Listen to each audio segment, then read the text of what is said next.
Assalamualaikum warahmatullahi wabarakatuh.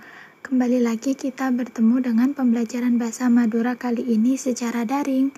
Nah, materinya kita akan melanjutkan materi tentang teks laporan observasi yang sudah disampaikan pada minggu sebelumnya saat tatap muka ya.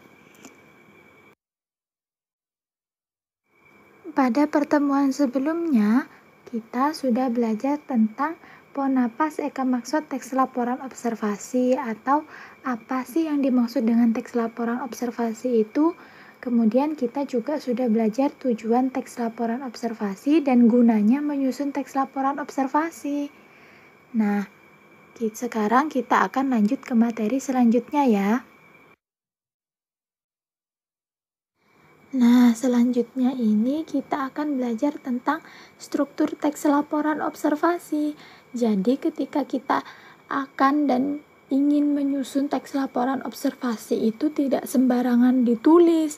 Ada strukturnya atau ada bagian-bagian yang harus ditulis dari awal sampai akhir. Nah, yang pertama itu adalah yang harus kita tulis adalah pembukaan atau pamuka. Isinya pamuka di sini adalah tentang apa yang kita amati. Kita ini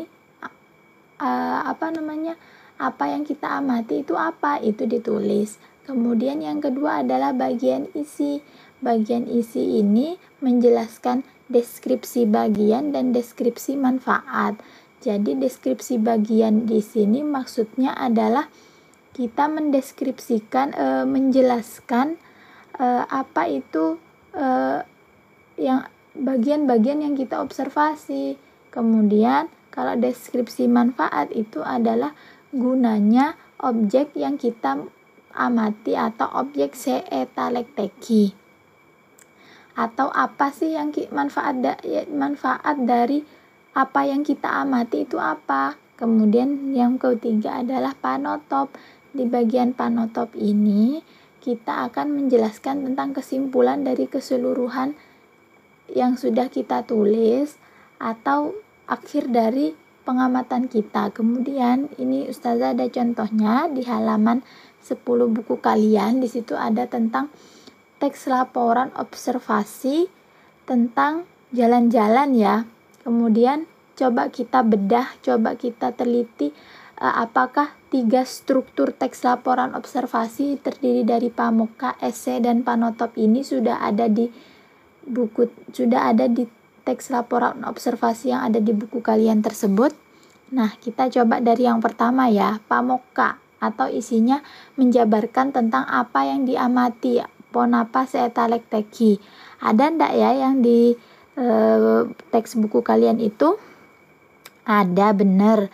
Ya, yang di kalimat pertama, tepa area ahad sengkok sakancaan dupolo dua orang kelas telo akalenjer dek lompeng.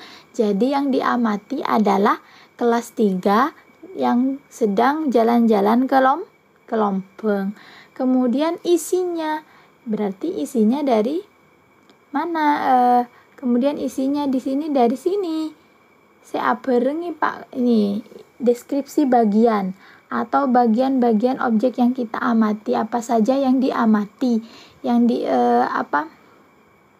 ini ada ini seaberenge ini Pak dari Pak Kosim, dari kalimat kedua sampai paragraf 1, 2, 3 sampai paragraf 3 itu adalah bagian isi. Jadi deskripsi bagiannya itu tentang jam berapa mereka berangkat, kemudian bagaimana mereka akan berangkat menggunakan apa, terus kemudian tujuannya, terus siapa yang menemani, di bis itu mereka ngapain.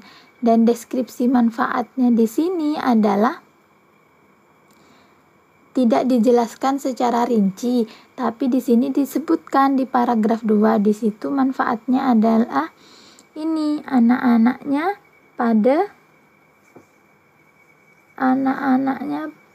dalam perjalanan anak-anak pada bunga. Jadi di sini adalah tujuan rekreasinya. Di sini kan untuk membuat siswa senang, refreshing seperti itu. Kemudian panotop.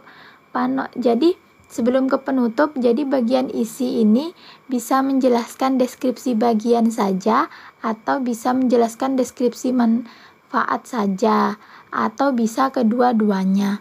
Kemudian yang nomor 3 adalah panotop. Dari panotop itu adalah tentu saja di paragraf yang terakhir, yaitu yang keempat, tentang tentang akhir dari perjalanannya, yaitu murid-murid kelas 3 pulangnya jam 12 dan mereka kembali ke rumah masing-masing, seperti itu. Nah, sekian materi bahasa Madura kali ini. Kita bertemu di pertemuan selanjutnya ya. Terima kasih. Wassalamualaikum warahmatullahi wabarakatuh.